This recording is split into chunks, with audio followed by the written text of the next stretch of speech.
You have a big fight coming up. You're going to announce it tonight. Yes. When is it, and what can you say about this fight? I can say that we are fighting September 12th. It will be in Vegas. Whew. And the opponent, let's just say he's from the other side.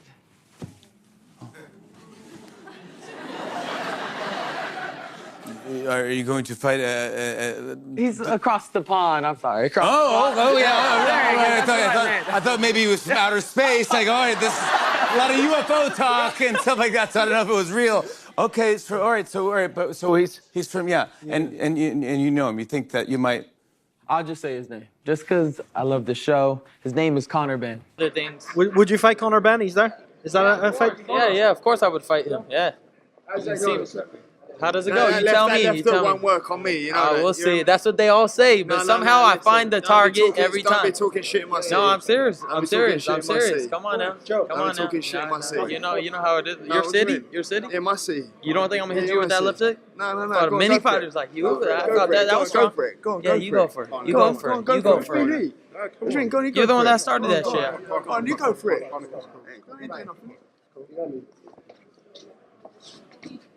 Ryan Garcia appeared on Jimmy Fallon's show and revealed a major announcement that has sent shockwaves through the combat sports world. He confirmed that on September 12, 2026, in Las Vegas, he will defend his title against Britain's Conor Benn. This is not being framed as a routine defense, but as a high-stakes showdown fueled by strong personalities, ongoing tensions between promotional sides, and a long-building rivalry that has remained active behind the scenes.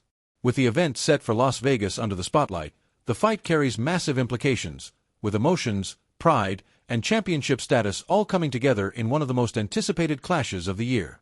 The hostility between these two reportedly didn't begin inside the ring or during a heated press conference. It is said to trace back to a private, highly charged encounter at an awards event 2 years ago.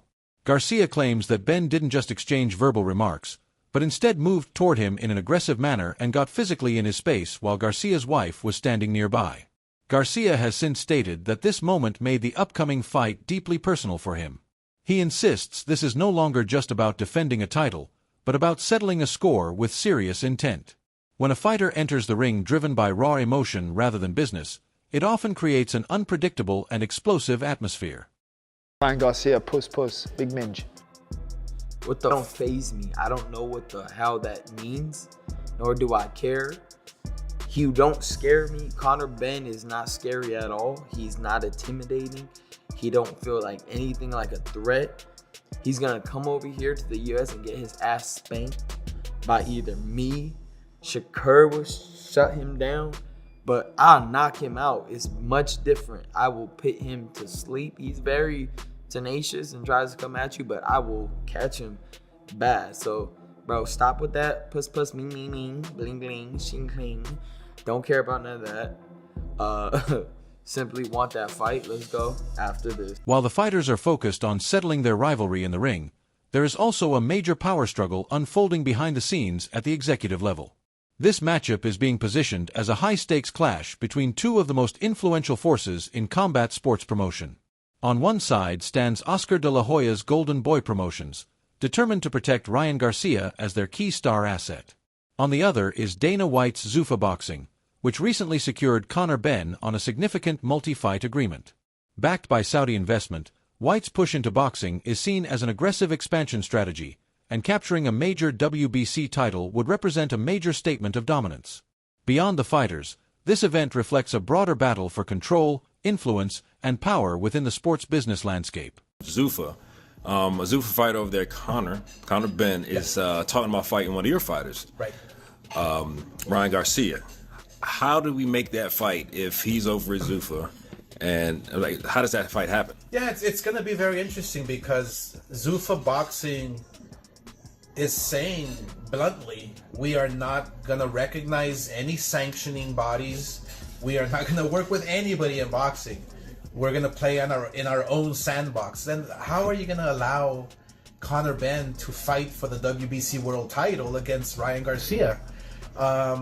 Look, ultimately it's up to the fighter, and that's the way we work. I work for the fighter. Ultimately, if that's the fight Ryan wants, then we're gonna have to evaluate. We're gonna have to sit down and and negotiate. And if that's the fight Ryan wants, then we have to make it. You know, I'm for the fighter 1,000%, but it's going to be very interesting. Imagine me and Dana White negotiating or being in the same room for that matter. I just don't see it happening. The instant Garcia made his statement, the combat sports world reacted with immediate intensity as leading analysts quickly began taking sides. Former world champion and current commentator Sergio Mora offered a bold prediction, claiming Garcia's explosive left hook has the potential to knock Benn out. Mora explained that Benn's forward-charging, aggressive approach could leave him exposed against a sharp counterpuncher like Garcia, suggesting that such a style matchup may prove extremely dangerous for him. Conor Benn and Ryan Garcia meet in the ring this summer. Ryan Garcia knocks him out. Yeah. Ryan Garcia knocks him out. The way Ryan Garcia put it into a smart gear, forget the power gear. We all knew he had that power gear. And the right hand. I mean, the rediscovering jab, the right hand the was huge. jab, the right hand, listening to his corner. I liked his temperament leading up to the entire press conference. Even though everyone wanted more animation, they wanted Ryan Garcia to be a cuckoo bird because it sells. Be a what? A cuckoo bird. All right. You know, Okay. drinking beer and doing all kinds of crazy stuff. I think there's a middle ground between being crazy like it was against Devin Haney and as docile as he was against Mario Barrios. Yeah, there is an in-between. You still need to be a showman, but when the bell rung, he showed up. Yeah. So that version of Ryan Garcia knocks out Conor Benn because he'll keep him at the end. That quick twitch left hook. Conor Benn will be afraid to even attempt to lunge in like he did against Eubank Jr. And if you fall off balance lunging it with a fighter like Ryan Garcia, it's lights out with 2 punches. I would have been really excited about this fight if Conor had knocked out Regis Prograis in the second round because it would have created the possibility of a really explosive fight. And maybe we still get that. Maybe Conor in his second fight down in these lower weight classes looks more explosive. Maybe he makes the weight better. Maybe he's more comfortable. Maybe we do get the fight that I thought it might have the potential to be. But right now, I'm with you. I would make Ryan Garcia a heavy favorite going to this fight, which I wouldn't have said 3 weeks ago. No way about it. I would have said that's a 50-50 fight or maybe even favored Conor Benn because of what we saw with the Benn versus Eubank Jr. fight. At the same time, Sky Sports analyst Johnny Nelson examined the wider context, saying this matchup represents a major insult toward Eddie Hearn as Benn has recently left Matchroom Boxing after 10 years to join Dana White's new Zuffa boxing project. Nelson added that although it is a strong commercial decision, seeing Benn compete for a world championship under a competing banner would greatly hurt Hearn deeply.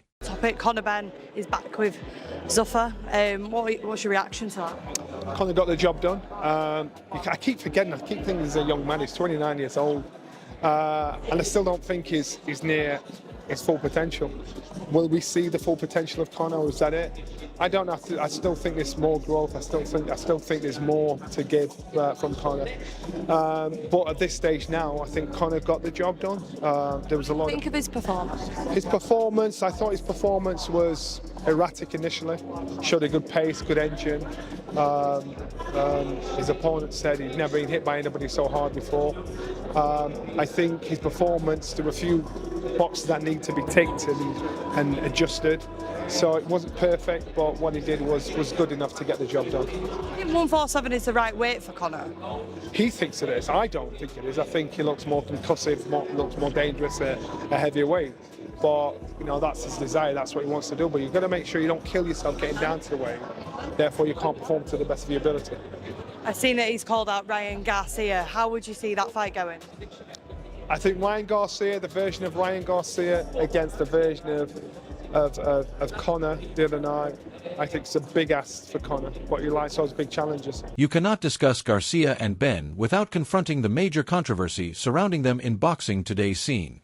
Both fighters have recently operated under a heavy cloud tied to banned substance allegations claims case.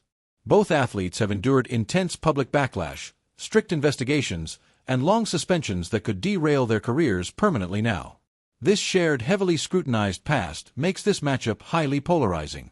Critics are now flooding social media, questioning both fighters' legitimacy and making wild accusations about them online. On so many times, I know there are many of you that do not like Conor Benn, and there are quite a few of you that don't like Ryan Garcia. Conor Benn for his PED situation, and maybe some of you for some reason dislike him because of the Eddie Hearn situation, and Ryan Garcia for similar, the PED situation with Devin Haney.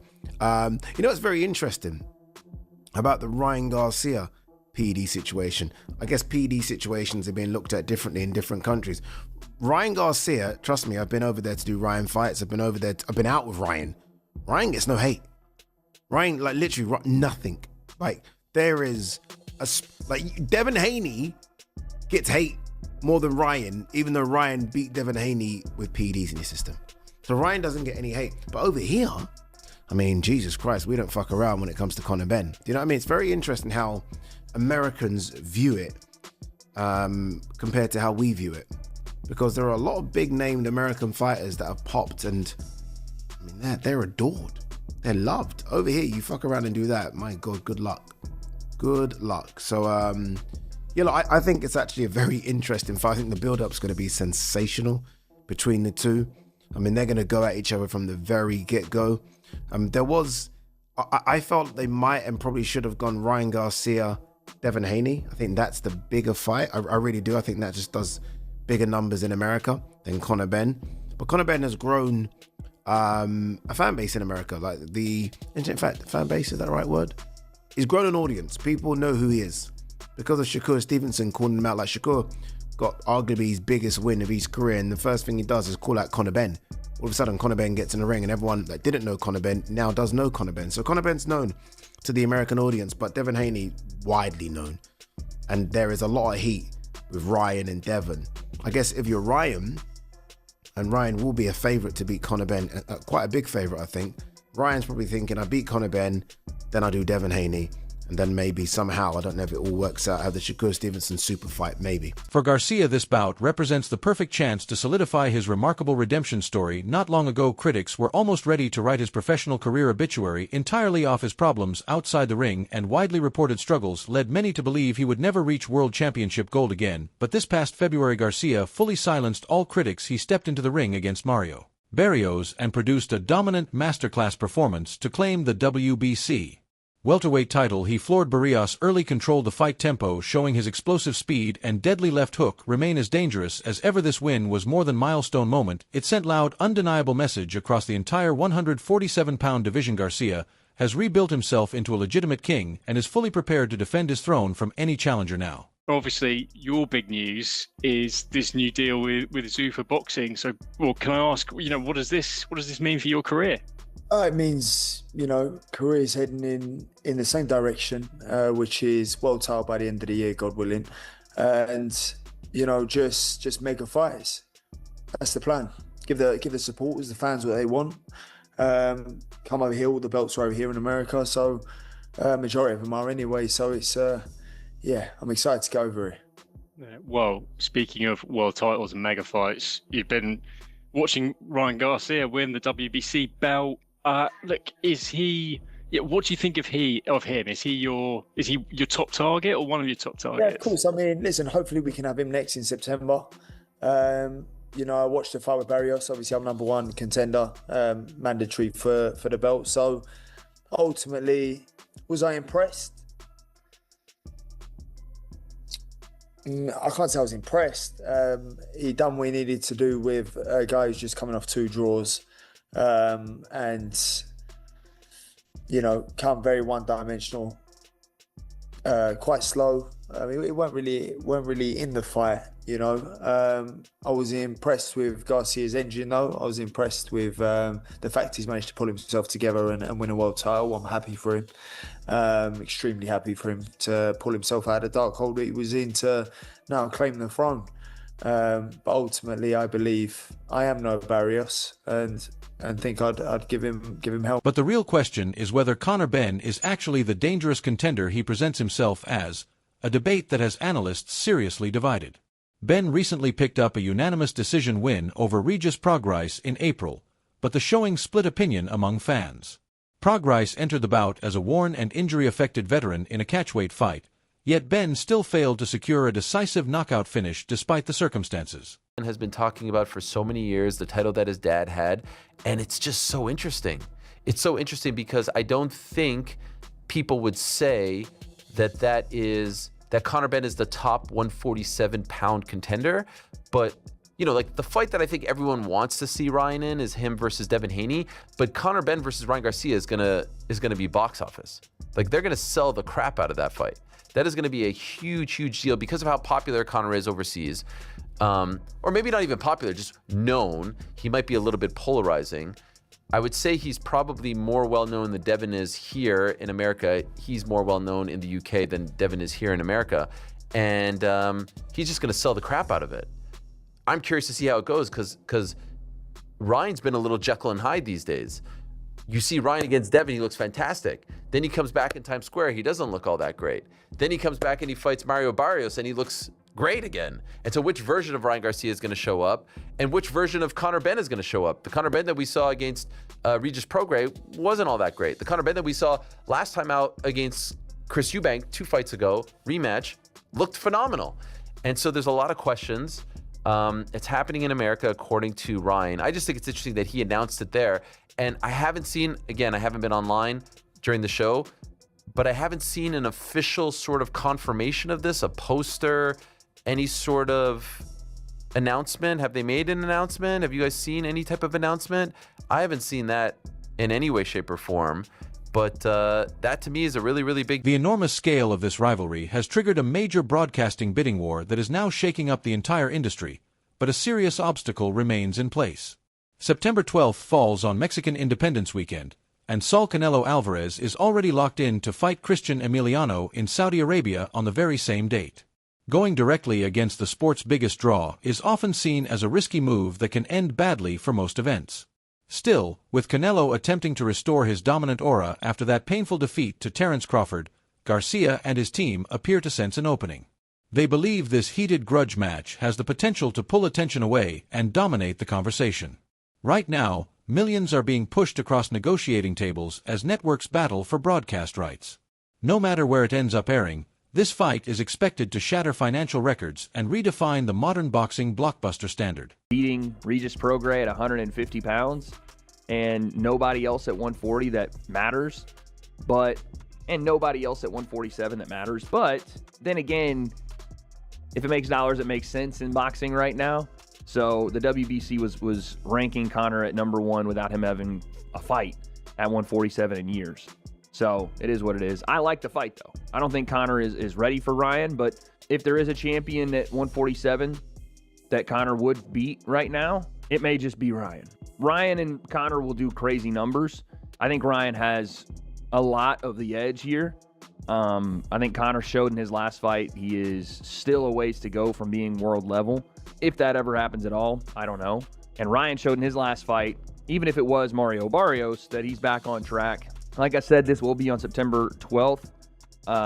Canelo and Billy fight, I guess in the morning because it's in Saudi Arabia, or maybe the next morning, I don't know. And then Ryan Garcia, Conor Benn at night. That's a stacked freaking day for boxing right there, folks. That is a stacked day for boxing. And how about Canelo taking another tough fight? He don't have to be doing this still, man.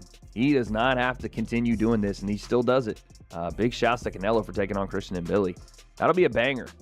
Christian and Billy's big boy. It's hard. We'll see how that one goes. But Ryan, I think, has the ultimate edge in this fight with Conor Benn. And another thing that's interesting about this fight is the fact that Dana White, who represents Conor Benn and Zuffa Boxing, will be working with the sanctioning body, the WBC, and his old friend Oscar De La Hoya. I think that is one of the biggest parts of this that I'm very interested to see. Is Dana White going to represent Zuffa and be the guy on stage on Conor's side of the table? And are they going to get asked? I mean, if Dana's there and Oscar's there, they're going to get asked questions about each other. Will Ryan Garcia's explosive hand speed and sharp technique reveal Benn's weaknesses, or will Conor Benn's wild, relentless aggression break Garcia's title ambitions? We want your thoughts on this. Drop your predictions and opinions about the matchup in comments. That wraps up today's video. If you like this video, make sure to like, subscribe, and hit the notification bell so you never miss future uploads. Also, don't forget to leave comments below. Stay tuned. We'll see you in the next video very soon. Thanks for watching, everyone. Bye.